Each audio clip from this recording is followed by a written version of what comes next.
எந்த நாள்ல ஐயப்பனுக்கு கார்த்திகை மாசத்துல மாலை போட்டா நல்லா இருக்கும்? எந்த நாள்ல மாலை அணிஞ்சு எந்த நாள்ல விரதம் இருந்தாலும் விரதத்துக்கு தகுந்த பலன் கிடைக்குது அப்படிங்கிறது உண்மைதான். அதுல இந்த கார்த்திகை மாதம் அப்படிங்கிறதுக்கு மேல பொதுவாகவே சனிக்கிழமை நாள்ல விரதம் ஆரம்பிச்சீங்க அப்படின்னா, சனிக்கிழமை நாள்ல மாலை போடக்கூடிய அமைப்பு ஏற்படுத்திட்டீங்க அப்படின்னா மங்காத பாக்கியங்கள் கிடைக்குது அப்படிங்கிறது உண்மையான விஷயமா இருந்துட்டு இருக்குது.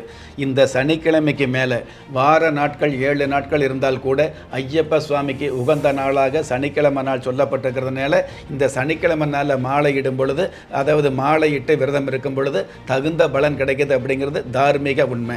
இது எல்லாவற்றுக்கும் மேலாக பொதுவாகவே நட்சத்திர ரீதியாக சாஸ்திர ரீதியாக 27 நட்சத்திரங்கள் இருந்துகிட்டு இருந்தால் கூட அதில் உத்தர நட்சத்திரம் வரக்கூடிய அந்த நாளில் மாலை அணிகிறது அப்படிங்கிறது மிக மிக சிறப்பாக இருந்துகிட்டு இருக்குது.